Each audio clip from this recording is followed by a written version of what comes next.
Okay. Hi, everybody. Welcome to our FLT Connect event, which is a panel discussion about hiking safety for women, or safety on the trails for women. I'm Christy Post. I'm the Director of Marketing and Communications for the Finger Lakes Trail Conference. This series we launched in 2020, and we've had a lot of really great topics covered. We've done presentations on everything from ticks, and we have a repeat back by popular demand, the tick presentation next month. We've had presentations about panel discussions about people who've done end-to-end hikes of the Finger Lakes Trail, all kinds of different topics. So I encourage you to check out our playlist if you're interested in learning a little bit more. The Finger Lakes Trail Conference is celebrating its 60th anniversary year this year, which is very exciting. The Finger Lakes Trail was founded in 1962. It is the longest footpath across New York State. We have about 1,000 miles of trail, and that includes the main trail and all of the branch trails. So it's about 580-ish on the main trail, running from the New York-Pennsylvania border in Allegheny State Park over to the top of Slide Mountain in the Catskills, and then 6 branch trails running north and south with about 400 and something odd miles that totals about 1,000. About half of the Finger Lakes Trail does run on private land, which means we are always grateful to our landowners who allowed the trail to cross their property. We would not have a trail were it not for them. And the other half is on state lands and other lands. So welcome tonight. The other thing I want to, one more thing about the Finger Lakes Trail Conference. Everything that we offer, as far as we offer a number of trail group hiking events, a county hike series, which is actually a paid event, but we also offer a bunch of free hiking groups. We have a Hiking 101 series for people who are newer to hiking, and there will be about 6 of those hikes over the summer. We are launching this year an Explore the FLT series, which is for more intermediate hikers that kind of want to explore some different areas of the Finger Lakes Trail, but maybe don't want to do it themselves because it can be pretty rural and there can be some boring road walks, and so you might want to have some company. We also do a hike and happy hour series with Stu Van Brewing Company in Hammondsport. That's the first Saturday generally of every month. Those are free, and then after the hike we go back to the brewery and we all enjoy the Finger Lakes Trail Town Pale Ale, Hazy Pale Ale. We're launching another hike series over in Western New York starting sometime soon. I'm not sure when, but we'll have that information on our website.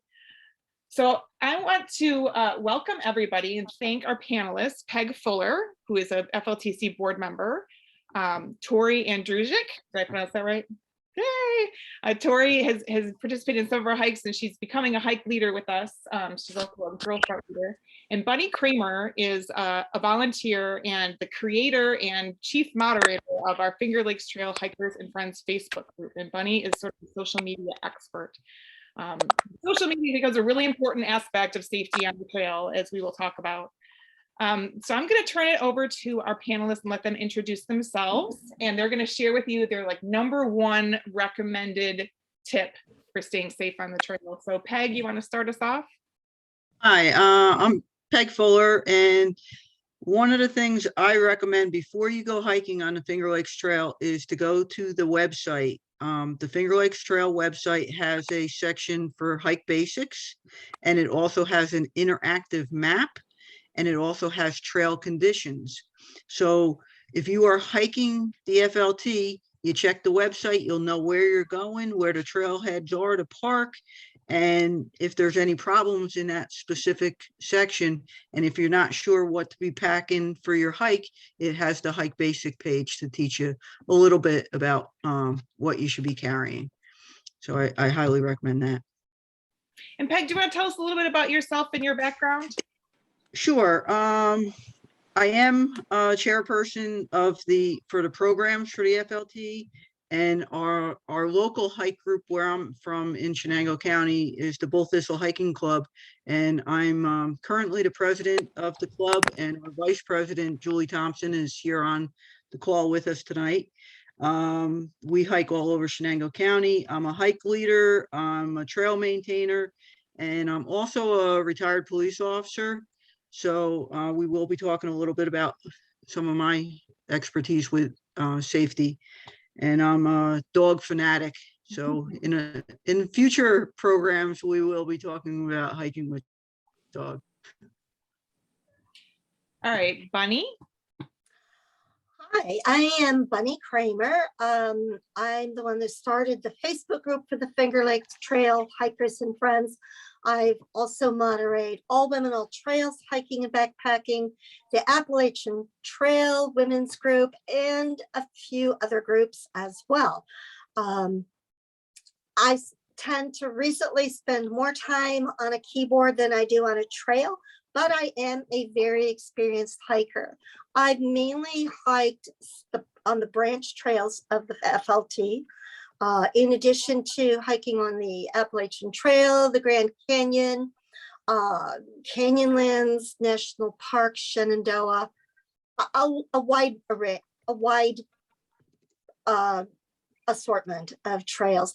My biggest safety thing that I want to mention is make sure somebody responsible knows where you're going and when you're going to be back.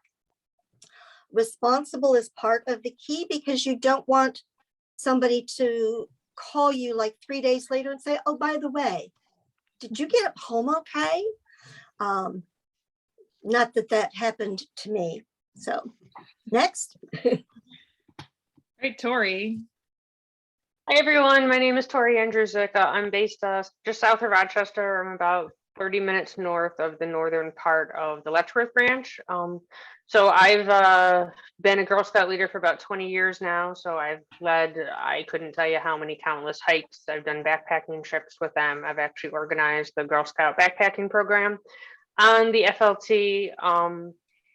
And so in terms of my hiking experience, I'm just shy of completing my end-to-end of the main trail. And I've also hiked all over the world, Swiss Alps, Austrian Alps, and, you know, New Zealand, and so on and so forth. So I do a lot of day hiking. I don't necessarily do a lot of backpacking. So my number one safety item is, you know, we talk about packing lists a lot, and you don't need to remember to pack your common sense, but you need to remember to use it. So, Thank you. So it's exciting to see so many people here. Our conversation tonight is going to focus on the Finger Lakes Trail and New York State.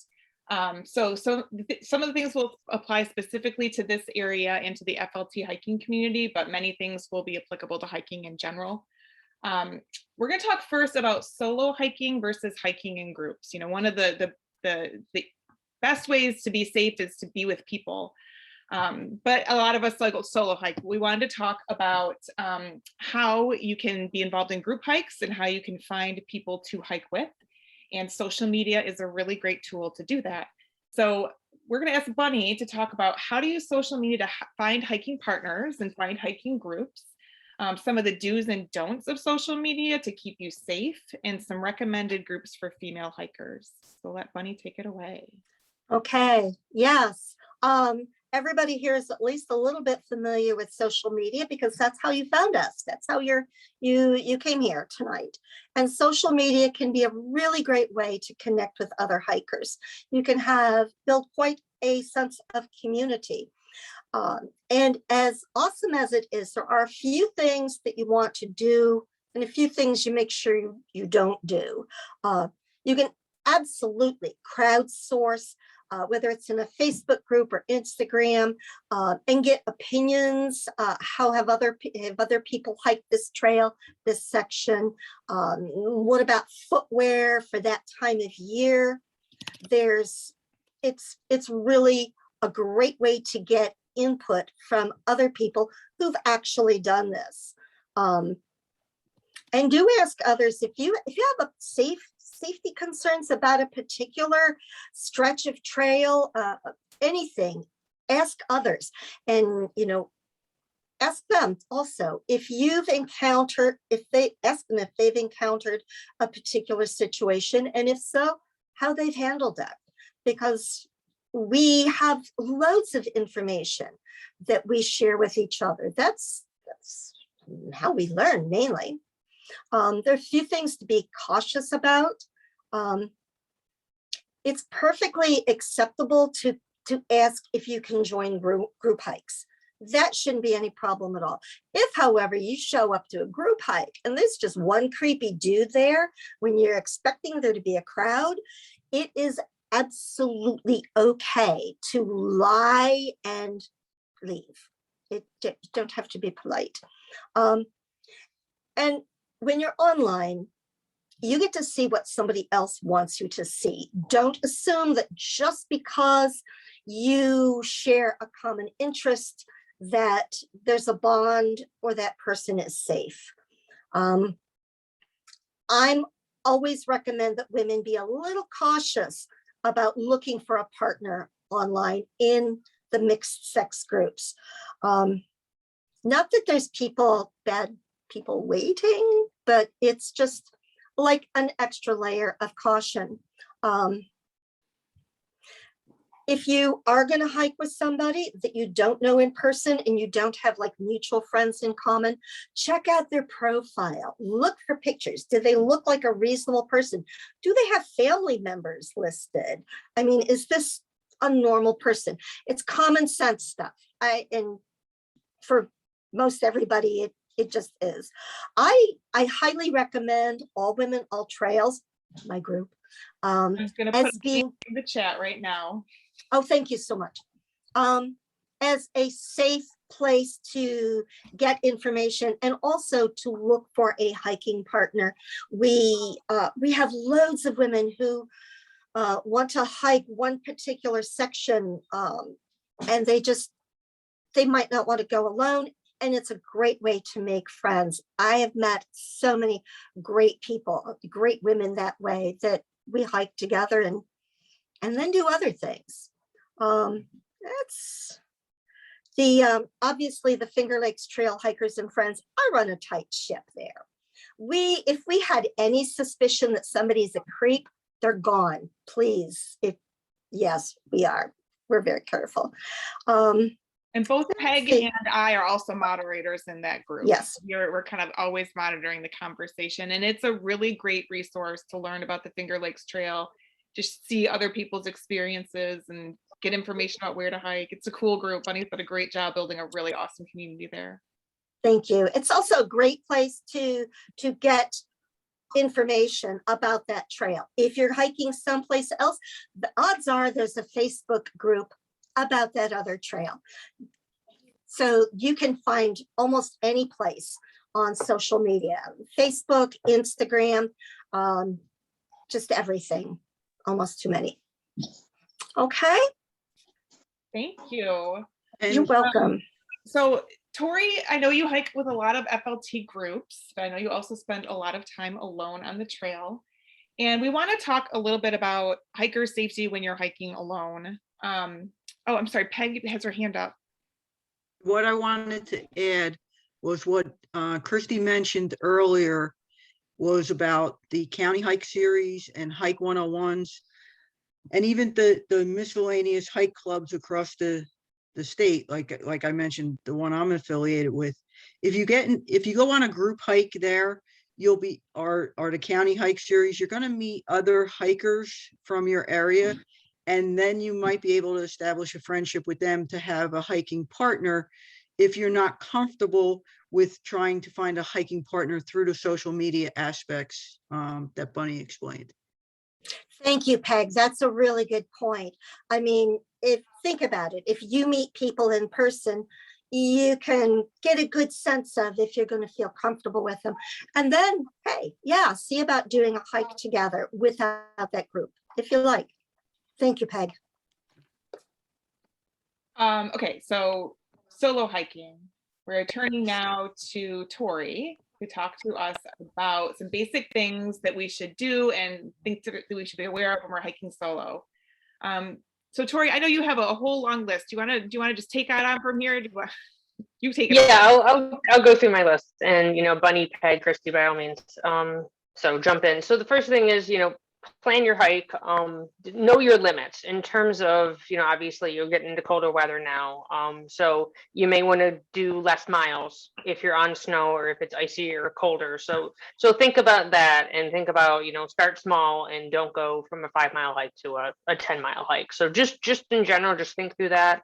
Always tell someone where you were going. I give my husband, when I plan hikes, I just forward the email to him so he knows where we're starting, where we're ending. If it's just me, I will give him the map. I will give him the location.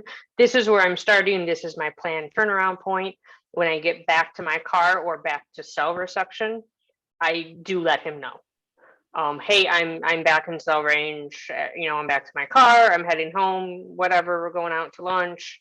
And he has contacted me. I was at the Interlocking Trail on New Year's Eve day. And we was getting a little bit towards dusk and he contacted me. He goes, everything okay? It's getting a little dark. I go, yep, we just got back a little bit late. So that's one thing is make sure that also you tell them at what point should you contact someone. Everyone has, a different opinion. Usually I tell him if you don't hear from me by dark or dusk, then you can reach out to me or whatever. So clothing and gear, I'm not going to get into all of the things that you should do, but I do have a collection here. So this is a orange buff. So you can wear it as a neck warmer. You can wear it as a headband. I have a bright orange hat. So I will wear this, a lot. I wear it during hunting season. I don't want to get too much into hunting details because I'm sure there's another whole webinar on that. But I wear this or a warm hat. In hunting season, I will wear this from the very beginning to the very end, even if hunters are not allowed, even if I don't hear anything, because it's very good and very safe to be able to be seen. And also I'm gonna see if I can I share my screen real quickly? Yes. There we go. So this is a picture. I cannot take credit for it, but this is a picture obviously taken from a distance. You can see the blaze orange versus people that aren't wearing blaze orange, or all the dogs have little vests. So I know hiking with dogs is completely separate as well, but this is just an example of why bright colors are so important. And let me stop sharing my screen so we can get back to that. The other thing in terms of visibility is I do have, it's probably difficult to tell, but this is high visibility. It's actually a reflective material. So when I'm doing road walks, I have this on in addition to my bright orange hat, because you do have to worry about safety both in the woods and then when you're on the road, especially those really busy highways. The other thing that I have what's known as a bear bell. So this is just a little jingle bell on a little strap. So if you're in bear country, specifically Allegheny State Park is one spot that I would think of. The other one is the Catskills. So if you are hiking alone in bear country, you want to make sure that the bears know that you're there. You certainly do not want to come up on a bear, especially if there's cubs. So that's something else. I mean, just get a jingle bell. I know that they have them for dogs. Earbuds. This is a personal thing. I never wear earbuds in the woods because that's my escape from reality. When I am doing a road walk, if I do want to listen to an audiobook or something, I actually have bone conduction earphones. I don't know if you can see them in the webcam, but they actually don't go inside my ear. They go right in the front. So I can hear cars, I can hear people. If it is really rugged, and you're a little bit concerned about, do I really want to go in those really steep hills out in the Catskills? Then just plan to do it with someone else. So I do a lot of solo hiking, but it was recommended to me as I was getting out further east to make sure that I am with someone, just because it's very remote and you're more susceptible to, sprain an ankle or something with, some of that ruggedness. That takes care of that. Another one about hiking alone, and also if you happen to have some chatty hiking friends, make sure you're really diligent about looking for those blazes. I couldn't tell you how many times I've been hiking. We're going down a logging road and we missed the turn. So, but if you're in a group, you can, say you stay there and I go back this way. But when you're by yourself, if you all of a sudden are without a blaze, you haven't seen one in a little while, then, sit, get an idea of where you are, do you see one? And just, you have to be really super, super diligent when you are hiking alone. And if you get into a situation where you just don't see it, having a GPS coordinate like a Gaia, you put a little pin in your map and then you submit a trail report saying, hey, I just couldn't find the trail. And so that way someone else doesn't have that same issue. The other thing that we want to talk about is how do you determine when it's time to turn back? There have been times where I'm getting into a hike and I'm like, you know what? I'm not feeling it. Either I'm just not feeling well, or I'm just tired, or I have run out of water. Then it's just time to turn back, because typically I would do out and back just for COVID reasons. So it's a matter of assessing what's the weather like, how much food and water do you have, how do you feel, if there's a really big storm coming in, if you're you can turn back at that point, do it. So there's judgment calls there. Also in terms of preparations, I always have water in my car, because I have run out of water, as I've said, and if I have 3 miles to go, I know that I only have to get those 3 miles and I've got water in my car. I like dry socks in my car, especially for the trip home, because sometimes it is a bit of a drive home. And the other thing that I really like, it's a nice luxury. In the winter, I've got a gigantic thermos and I put that full of hot water, and then I have a nice cup of hot cocoa or tea at the end of a winter hike. So that just sort of helps warm you up a little bit quicker. Is there anything that I missed, Christy or Peg or Bunny, that you want to add? Yeah, one comment. We talk about cell phones a lot, and like you mentioned Gaia and dropping a pin. And I mentioned earlier, I'm in Shenango County, and I could tell you we have a lot of sections that don't have cell service. It's getting a little better, but it doesn't have cell service. So when you're preparing to go on a hike, and especially if you're from a populated area that has wonderful cell service, you're like, oh, I'll just take my cell phone and I put the map in and I know where I'm going. And then when you get out there, either the cell phone dies because of the battery, something happens, you no longer have your map. We highly recommend having paper maps with you. You could purchase maps on the FLT. There's numerous ways to get maps. I tend to do both. I'll use Avenza, is one of my go-to maps, apps that I use, and then the paper map. But the reliability of a cell phone on the trail is not there, so you have to have a backup. And another backup is a compass. But like anything you bring, anything you put in that backpack, you got to know how to use it. So if you have a compass and you don't know how to use it, it's just a weight. So know how to use a compass, bring a map. Don't rely solely on a cell phone. That's all I want to add on that. Really good points, Peg. Also, when I do hike with my cell phone, but it's on airplane mode to save the battery. So I turn on the GPS, I put it on airplane mode, and so that way I can see it. I very rarely use it. It's to take pictures, or if I'm taking a picture for a trail report. I can count on one hand the number of times I've had to look at that because I've lost the trail and can't find it. The other thing about a compass is that's really great if you know how to use it, but you also need to know in which direction you need to go. So again, the paper maps are really phenomenal in that the descriptions on the back, I'm going to hold it up to the camera just so you can see. Yep. So they're really handy. So again, if you're hiking alone, you need to have an awareness of where you are.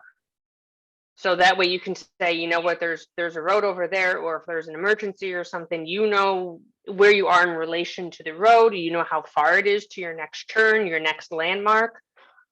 Because if the map says there we go, thank you. If it's a mile away, so generally most people hiking, about 30 minutes, depending on terrain and how quickly you move, if you're a hiker, not a trail runner, and it's been 2 hours and you haven't gotten to that landmark that was a mile away, then you need to reassess. And so I do that as well when I get to a road, when I look at it and said, okay, so it's 2 miles, or, you know, I should get there about this time, and that helps you stay found, is the term. Bunny had her hand up. I do. Yes, absolutely what everybody else is saying. I'm a huge fan of technology. I love using it, but when hiking, and the longer the distance of your hike, I think the more important this is that the technology be back up, that we not count on only the technology. It's too easy to lose battery for you to lose it. Fall, it breaks. It's too easy for that to happen. Absolutely use something like a Garmin, the Garmin InReach, the Spot. Those are wonderful things but those are to rescue you for the most part. And please don't use that. That's your safety net. Please don't use that to take on a challenge that you would not without the technology. Because yeah, sure, you can call for help with this. If you break your leg or you get lost or there's a blizzard and you're wearing thin nylon pants and you're on top of a mountain, yes, you can call for help, but it may take search and rescue 5, 8, 12 hours to get to you. That's important to know. So I just had to throw that out there with the technology. So a couple of things from the chat that I just want to bring in, and this was a nice transition. The next thing on our list to talk about was navigation and maps and GPS. So we got there. Somebody mentioned in the comments, and Bunny, you mentioned this earlier, and I don't know what these are. Personal locator beams, PLB. Yes. What Yes. is that? That would be like a Garmin InReach, the Spot device. Gee, I could have brought mine to show you. And they're small devices. They work on satellite. They need battery. So you have to have battery, and they're pretty good at that. But they don't use cell service. They use satellite. And you buy the device, so you pay once for the device, and then you have to purchase a service plan. Rather like a cell phone, you buy your cell phone and you have a service plan.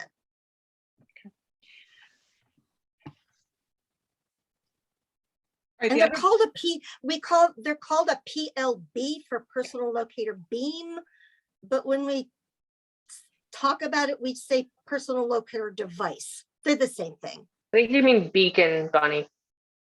I've Personal seen locator beacon. beam, I've seen beacon. Okay. Same thing. Yep. All right, one Thank other you. thing that we want to talk about are some of the tools that the FLT provides to keep you safe when you're planning your hike. I'm going to put in the chat, we have our live and free interactive map that you can check to plan your hike on the FLT. And the other thing that we offer, or not have, but you should really be checking, and I'm putting the link in the chat as well, are our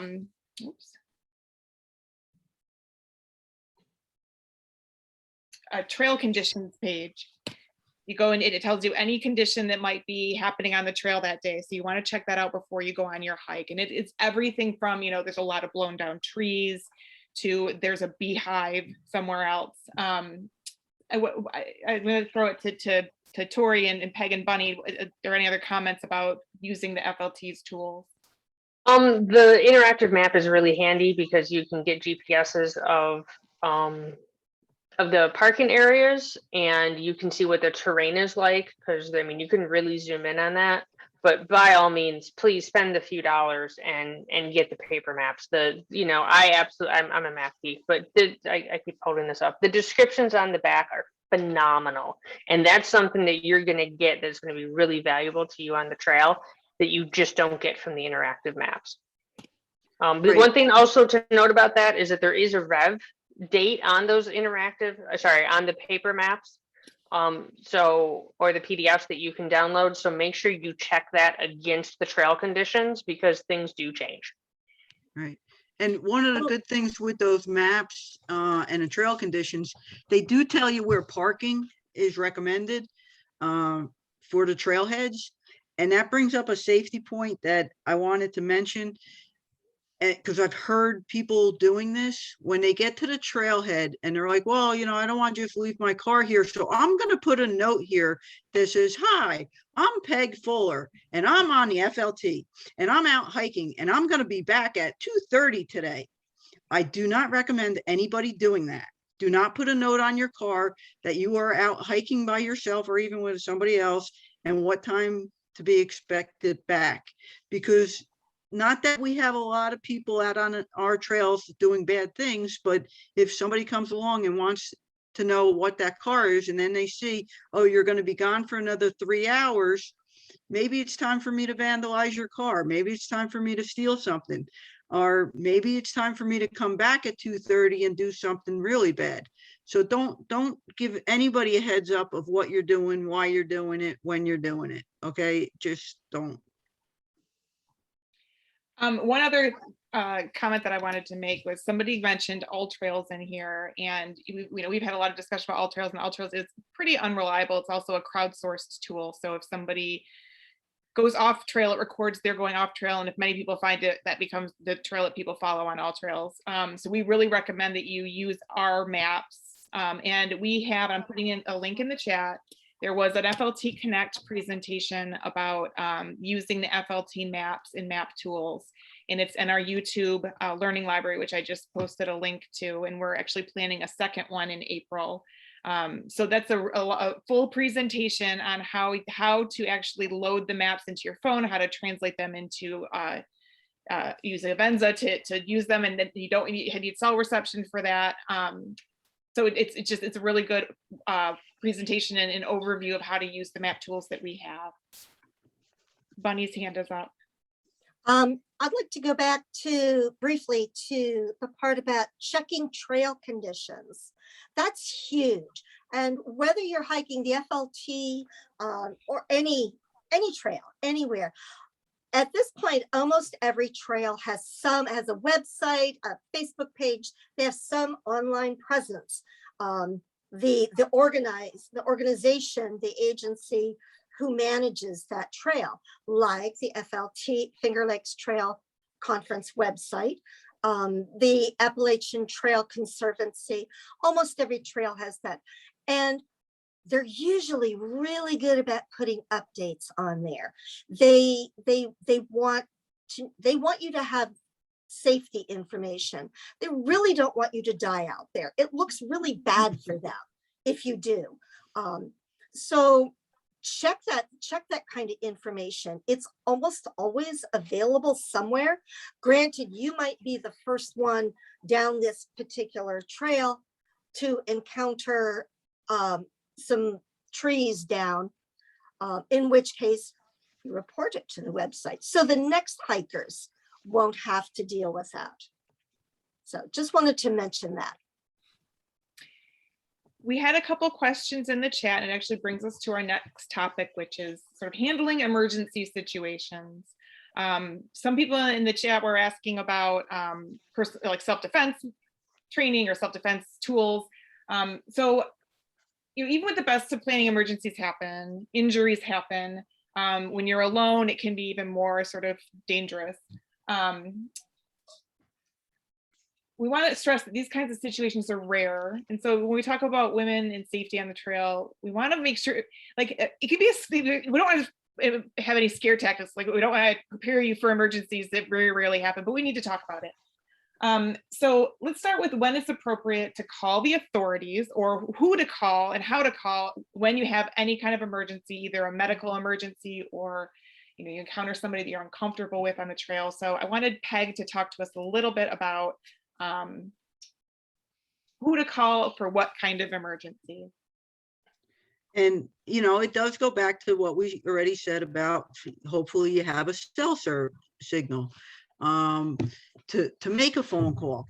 Everybody knows 911. And if you are in a situation and you feel you need to call for help and you can't remember anything we said tonight, but you have a cell signal or even a slight itty bitty cell signal, 911 is your answer.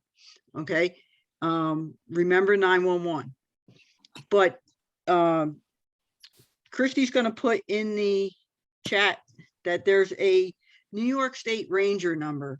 It's 1-833-697-7264. It's the number that they are now promoting on all their signs along the trail for the DEC, for their help number. There's 2 other numbers that they have promoted in the past that are still functional. So the difference between calling them versus calling your local sheriff's department or the state police is when you call a DEC emergency number and you say, I'm on the top of a mountain, I'm on the Finger Lakes Trail, I was on a side road, I came off of Will Warner and I went up a mountain, I think I'm in a state park, they might actually have a clue as to what you're talking about. Whereas when you are just calling a generic 911 center like communications, some of them don't even know the Finger Lakes Trail exists. So it gets a little more complicated and you have to give more information. But it goes back to what Tori said, was when you are walking in the woods, do you know which direction you're going in? Do you know where you parked? Do you know the name of the road that you parked? Do you know the name of the state forest you're hiking in? These are good things to remember, because if you do have to call for help, it's a good idea to know where you are. They can ping a cell phone to get your location. And again, as long as you have battery power on your cell phone, it'll work. But some people are like, I don't know what I should call for. Like, I think I could hike out on my sprained ankle, so I'm just going to hike out. Okay, do you have a gauze bandage to put and do some first aid on yourself before you hike out? Or maybe you want to call and you say, I'm going to start hiking out, but can you get somebody at the trailhead and to start hiking in just in case? Yeah. So there's no problem with saying, just in case I can't make it, can you come start helping me, even if you think you're fine with your minor injury. The other thing that people are afraid to call police on is if somebody gives you a bad feeling, or if somebody comes along on the trail and actually threatens you or says something that makes you uncomfortable. You know, they're like, well, I'm just being silly. I've heard people say, oh, I'm just being like a girl about this. Well, no offense, but you know, like, I'm a girl and like, I think I'm pretty tough, and you know, I don't have a problem calling police if somebody's threatening me, because it's against the law for people to threaten you. So you could call the police and say, I'm hiking, I'm not comfortable with this situation. This man, woman, whatever, walked past. This is what he said to me. I want to make a police report. The person's not going to hang up on you. They're going to say, can you give us more information? So can you give them more information? Can you describe them? Do you have a license plate number? Did you hit record on your phone? Maybe get a picture of them, walking away. Anything you could capture that could help show who that person is going to greatly improve the chances of them maybe finding that person if something serious did happen. And again, we don't have a whole lot of things that happen to people, but this is a safety talk, and I want you to know, if you are uncomfortable with a situation, go with your gut feeling. And I'm going to mention a book that I've mentioned to other people. It's called The Gift of Fear. Mm-hmm. And all that book really talks about is trusting your gut. If something is making you uncomfortable, then trust your gut. So if you pull into a trailhead and you're hiking by yourself, and as you're getting out and you're getting your hiking sticks ready and your backpack ready, another car pulls up and this person gets out, let's say it's a guy, he gets out and he says hello or doesn't say hello or whatever, and he's like acting like he's going to start hiking, you could go, oh, see you later, and get right back in your car and drive away. Go hike somewhere else. Yes. If you have that creepy feeling, go with it. You don't have to make somebody else feel good at your own safety. You know, don't sacrifice your safety for somebody else's feelings. So, and that's the same thing with calling the police. They're not going to say, well, you know, you're probably just being a silly woman. Trust me, they're not going to say that. They're going to say, what happened? Now, if somebody does vandalize your car, do something to your car, you should be making a police report. You should be getting a police report if somebody steals something. If somebody shows a weapon when they're going by you, you should be calling the police. If somebody threatens you with bodily harm, if somebody even makes sexual comments or lewd remarks, you should be making a police report. The other thing I would encourage people to do is also contact the FLT. Now, I wouldn't contact the office as your first phone call. I would obviously call the police because they're there 24/7. We actually had our office, our FLTC office was shut down because like the substation had blown up right before Christmas.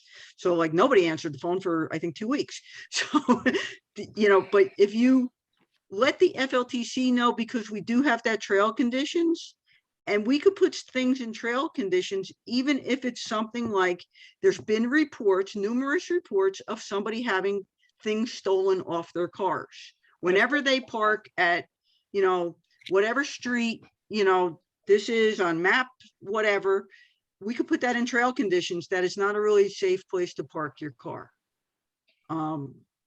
We're getting a couple know, questions in the chat about the next topic, which is actually on our list, which is, you know, the various tools that you can use to protect yourself. And this is a sensitive topic. And I wanted to say before we even start this, that the FLTC neither condones nor condemns carrying weapons. We recommend that everybody follow all applicable laws, but we do want to, in this conversation, provide some resources for people and give some tips around the kinds of things you can carry with you in the event of some kind of emergency, whether it be encountering an animal or a person or anything like that. So let's talk a little bit about the kinds of things that you can easily carry to protect yourself, like bear spray, pepper spray, things like that.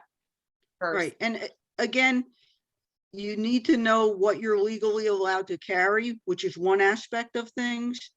The other thing is what you're comfortable carrying and what's accessible.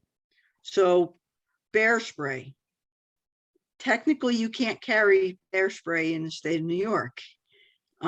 You could carry pepper spray if it's a personal use size. I personally am not telling you what to carry and not carry. I'm telling you the FLT wants you to follow the law. But bear spray is an option for some places that you hike. If you don't want to carry bear spray, the other one is the pepper spray. And I have known people to carry wasp spray, bee spray, because it's a jet spray and it sprays like 15-foot spray. And trust me, I don't want that sprayed in my eyes. That's going to be, you know, really rough to have something like that sprayed in my eyes. But even on the side of something like that, it tells you if you use it to harm somebody, you could be held liable. So anything that we are talking about right now, you may be opening yourself up to civil or criminal liability. So, you know, you have to make that decision. I highly recommend self-defense courses for people. Now, some gyms and Ys have self-defense courses, but self-defense courses are one of those things that you have to take over and over and over and over again, and you have to keep practicing. You're not going to be taught one move and be proficient at it just because you saw an instructor stand up once and show it to you and you moved your arm a certain way and now you think you're Bruce Lee. It doesn't work that way. So self-defense classes are wonderful, and we're actually hoping once COVID is behind us, we could get some self-defense courses across the state for hikers. But if you could find one on your own, I highly recommend it. Even if you go to like a you know, like a karate class or something, like go for stuff like that. The other thing that's simple to carry are whistles and air horns. And that's great for like your bear bell. You got your whistle or your air horn, it's gonna scare animals away. But when it comes to people, if you want to scare a person away and you have a whistle and you're hiking in my area, chances are there's not going to be any hikers anywhere near you in my area to hear your whistle or your horn, your air horn. So it doesn't make sense to use a whistle in a very remote area because nobody's going to hear it to rescue you anyway. So you use it when it's practical. But I would use that more for animals. And the other thing before I get into the next weapon is Christy's going to put my email address in the chat. If anybody wants to contact me via email in regards to specific New York State laws or weapons, feel free, and I'll gladly talk to anybody. I just put that in the chat for everybody. Okay. The pepper spray, I do want to make one comment about that. Know which way the wind is blowing. If you're carrying pepper spray, part of my training, we had to be pepper sprayed. I mean, direct, like open your eyes. The other officer stood 3 feet from you and direct blast to your face. I was completely incapacitated. I have pepper sprayed suspects where the wind comes back and I gag. I cannot handle pepper spray. Personally, I have a horrible reaction to it.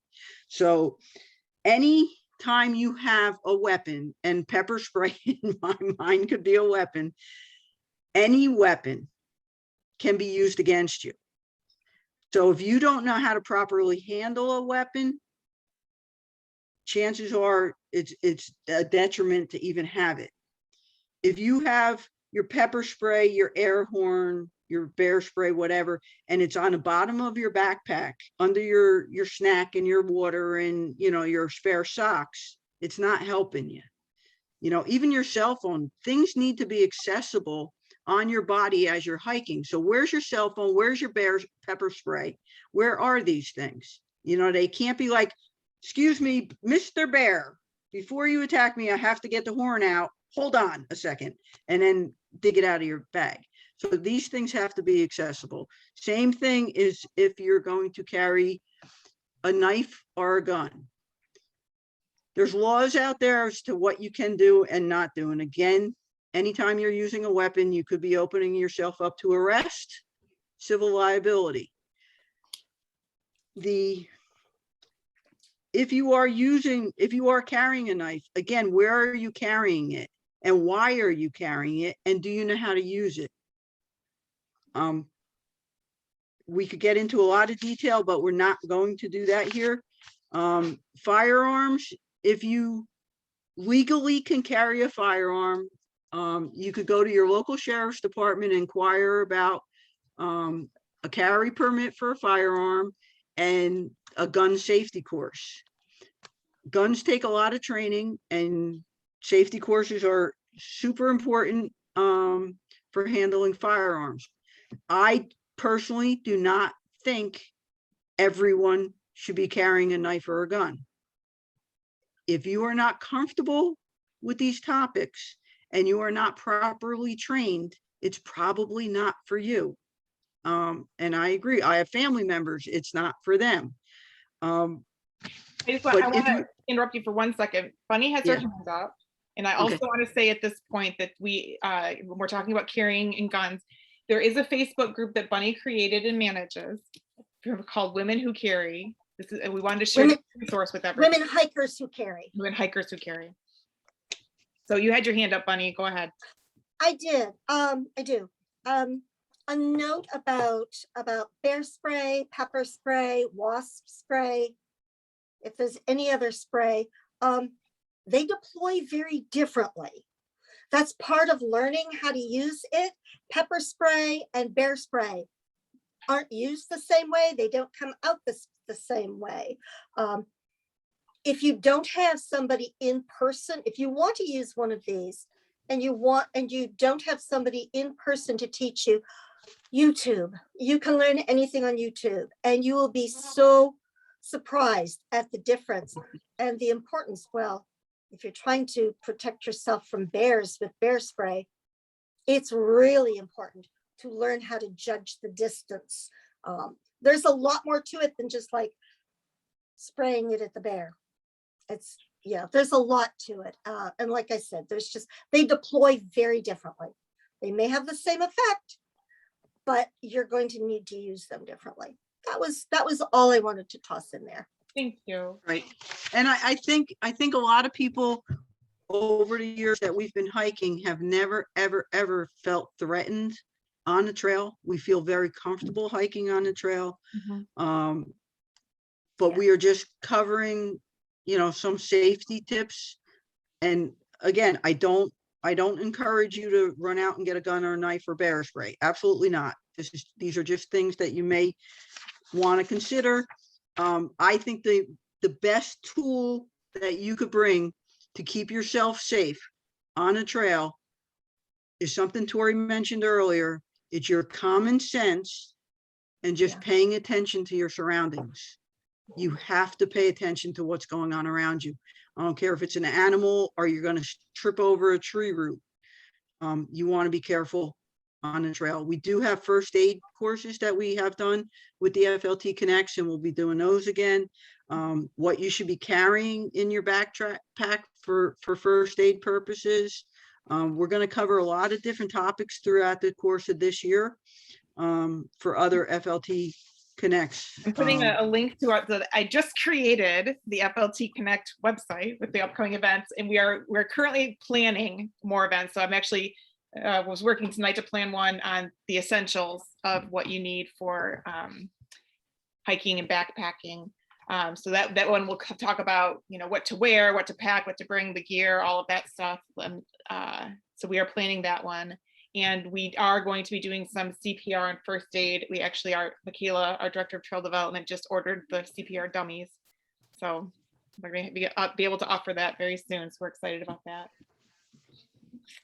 So we're running, we've got 5 minutes left. I mean, we can stay a little longer for some questions. I did want to address a question that came in. I offered everybody to send in questions and topics in advance, and I did receive one, and that was about unleashed dogs on the trail. And specifically, if you're a person with the dog on the leash and an unleashed dog comes up to you, or you're a person and an unleashed dog comes up to you, whether it's, another hiker's dog, or if you're on private property and it's a landowner's dog, what you can do to keep yourself safe and keep your dog safe. And, we want to address our policy or recommendation, the FLTC's recommendation, that when you do hike, you keep your dog on leash at all times. And as we were talking about it, we were like, we think we maybe need another FLT Connect event that's just about hiking with dogs and dog safety. So we are going to have that. That's going to be coming up later this spring. But I did want to just address that and talk about some strategies for dog safety. Peg, did you want to talk a little bit about the dog safety? The big thing is it does get into a bigger topic. And if you have a loose dog that's approaching you, you could try and yell for the owner, like, yo, your dog's up here, call him back. If you don't see an owner, you could just say, hey puppy, how you doing? And try and talk nice, as opposed to screaming at a dog. And a hiking stick can be used as a barrier between you and the dog. I wouldn't recommend hitting a dog with a hiking stick unless it's an actual attack. But dogs on leash sometimes get more reactive. So if a loose dog runs up to your dog who's on leash, it could be a bigger problem. But we really do need another program to address a lot of this topic, because it's going to get into a lot more detail than I could do in a minute here. So we can slip into some just Q&A. And the one question just came into the chat. She says, if I come on anyone I'm uncomfortable with on the trail. I never say I'm alone, and mention that my 3 brothers are not far behind me, and they will know to answer any questions that they have. She's asking me what tricks we have, or what, how we interact with people that we encounter on the trail just to keep ourselves safe. And Tori's got her hand up. You're And muted. she's on mute. Sorry. Actually, it wasn't, I put my hand up before we wanted to get into that, but in terms of, when you're talking to someone, less is better. Make up a name, make up, I'm like, hey, I'm just out, have a good day, and just keep walking. Don't engage. Unless you know them. I did run into Scott Geiger. I hadn't seen him in 10 years, and I ran into him on the trail. That was sort of fun. So one thing I do want to make sure that we do cover in the few minutes we have left is what happens when you have like a medical emergency on the trail. So people I see in the chat are talking about the whistle. By all means, make sure you have a whistle. If it's not built into your pack, that will help. If you're not in any immediate danger, and like, let's say you just sprained your ankle, or you got stuck in the eye with a branch, which happens all the time, it seems, or almost happens all the time, just stop, take a minute, take a deep breath, get some water, assess what the situation is, create a plan. This is where knowing your awareness of where you are on the trail is really helpful. Are you near a road? I don't think it's very wise to rely on other people like hiking by you to say, hey, did you break your leg, or did you sprain your ankle? Can I help you? It's very rare that I see people on the trail. So, get to the nearest road if you can. You're more likely to have cell service. You'll be able to maybe flag down a passing car, something like that. If that's not available, try 911, maybe get to the top of a hill if you don't have cell service, or get to a road or something, or a house, something along those lines. An absolute last resort is to rely on that really responsible emergency contact, bundle up. And I mean, I have almost broken my leg on the trail solo hiking, and I'm thinking to myself for the rest of the hike, what would I have done? Like, how far away was I from the road? What would I have done? Do I have enough food, water, clothing to get me to the point? Or could I have dragged myself to the road, or whatever it is? Where is my whistle? Is it easily accessible? Stuff like that. So I want to make sure we did cover that. And sometimes you have to practice lying. It may not come easy to everybody. So, like somebody on the chat said, they name their backpack Jack, and they always say, oh, I'm with Jack, so that's fine. Whatever it takes, like, the rest of the group is coming up behind me, but I got to keep moving. And you just walk past the person, and okay, maybe that's rude, but so be it. I'm not out here to be friends with that person. And you just keep on booking. If the closest distance is to turn around and go back to your car, then do that. Whatever is quickest to get you to what you think is safest. And it's hard to say what lie you could come up with or what you're comfortable with. The easiest thing is to say the rest of my group is coming up behind me, but I got to keep going. Because then they're behind you and you keep going. You don't want to say to the person, get away from me, you're scaring me, like right away, just because they walked up to you. I mean, a lot of these people are just innocent people, and maybe they look funny to you, but they're maybe the local priest from the church or something. Like, they're a really nice guy, so you don't assume they're bad people, but it's fine to keep your distance from people. Nobody should be touching you or giving you a bad feeling out there. And that being said, I also want to say, like, I'm a very friendly person on the trail, and I spend a lot of time alone on the trail, but because I work for the FLT, I'm always wanting to promote the FLT. So if I meet somebody on the trail, I'm always engaging and asking them questions, but I keep myself safe. If anybody asks me anything, I would, of course, say, like, with a group, or somebody's ahead of me or somebody's behind me. But don't be scared of people on the trail. And we're, for the most part, is a very, very strong and supportive trail community, especially out on the FLT. So I just want to throw that out there. And Bunny, you've got your hand up. Oh, I do. I want to say, I will strike up a conversation with another solo woman hiker anytime.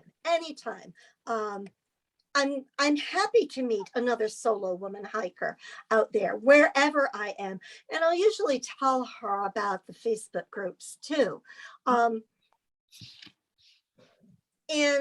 it kind of shouldn't be, but yeah, for a solo guy hiker, especially somebody who looks out of place, you know, not wearing hiker clothing, if somebody, you know, doesn't look like a hiker, or maybe doesn't even smell like a hiker. If you know what I mean. I'm sorry. But yeah, I mean, use your common sense with that. And the vast majority of hikers, male or female, are awesome people. They're out there for the same, odds are, for the same reasons you are, to enjoy nature, to challenge their body, to increase fitness. And you can make lifelong friends who you just can be super tight with other hikers. So while we're talking about protection from the very few that aren't safe, and it's important to know that, please just remember that is a very small number of bad people out on the trails. The huge majority are really, really good people. Right. We have another option with the, not necessarily with the website, but with the Finger Lakes Trail. We have trail angels. And if you're doing solo hiking and you want to do one-way hikes, you could contact and get a list of the trail angels. Jackie is in charge of that. Jackie Wentz, she's our end-to-end coordinator. And I know I'm on the list. So I have people call me or email me and say, can you pick me up and drop, or, you know, drop me off at the trailhead on such and such date, such time. And so then I meet them where they're leaving their car, and I pick them up and I drive them to the location. And I've met people that way. And this one particular woman, I met her, and then I'm hiking with the hiking group, and I see this person from a distance approaching us. And I realized, okay, it's a woman, it's a backpacker. And you could see her hesitation of like, oh shit, here come a whole bunch of people at me. And then the recognition hit her face that she knew who I was. It's like, oh, Peggy, I know you. Okay. And she felt so much more comfortable. So, you know, if you're going to go out and hike on your own and you want to do a one-way hike, see if there's a trail angel that could drop you off, because that's just one more person that now you know out on the trail. We will have other topics. So, if you have an idea, let us know what they are. Yeah, I'll be sending, as we wrap up here, I'll be sending out an email to everybody asking, with a little survey asking your opinion of this presentation and get your ideas of other topics you'd like us to see covered in the FLT Connect series. I'm also putting in the chat a link to our FLT 60 page. So FLT 50 is a program we launched a couple of years ago. We challenged people to hike 50 miles on the FLT in the calendar year. You track it, you submit your mileage, you get a sticker and a patch and some prizes you can earn if you're participating in it. This year it's FLT 60 because we are celebrating our 60th anniversary year. Registration is going to be opening soon. It's just a good challenge to motivate you to get out on the trail. And I want to thank everybody for coming tonight. The FLT is a 501c3 nonprofit organization, so we are a nonprofit, and everything we do is supported by membership dues and donations. So for the members out there, I want to say thank you. For anyone who's not a member, I encourage you to check out. I'll put a link in the chat to get to our membership page to become a member. It's $40 for the year, $60 for a family membership. You get a subscription to our quarterly magazine, FLT News. You always get a mailing list, but those memberships and donations support these kinds of programs that we offer. They support our group hikes and activities, and they support everything in our trail community. They support trail work, trail cleanup projects, trail building projects, everything. So I want to thank the members out there and ask everybody to consider becoming a member. And that's all I've got, unless anybody has some closing remarks, feel free to share them. I want to thank our panelists. Yeah. You've been wonderful. Thank you. So thank you for having me. The Thank recording you, will be Christy and available. Peg. Thank everybody. Yeah. You guys were great. I really appreciate it. And I wanted to say to Peg, Bunny, Tori, all volunteered their time to be here tonight. We are a volunteer organization. There are many, many opportunities to volunteer. You will see if you look at the upcoming FLT Connect schedule, we have a presentation that's all about volunteer opportunities with the Finger Lakes Trail. It's coming up later this spring. So we're going to talk specifically about the ways that you can get involved. We are powered by 20,000 plus hours of volunteer time each year. It's really kind of amazing. And I want to thank Bunny and Peg and Tori for being here. And I want to thank all the volunteers that are actually present. Ann Bailey is there. She's a board member and very active member of our events committee. So when you see things about our upcoming events, Ann's involved. I know Deb Nero was on here. She is our part-time interim executive director, but also she volunteers. We always say part-time and kind of laugh because she definitely puts in full-time hours. Michaela's here. I'm not sure who else is here that's a volunteer, so I apologize if I missed you, but Patty Singer is here and she's been commenting. She's the chair of our communications committee. She's written some pieces for FLT News and she's very involved with that. So I want to thank all of those people who give so much time. You're welcome. I'm I'm going to leave. Bye-bye. Thank you. Yes, thank you, everybody. And this, I'm going to shut down the recording now, but this will be available on YouTube after, and I'll send out a link for that. Awesome. Thank you so much. Thank you. How do I? Thank you all for being here.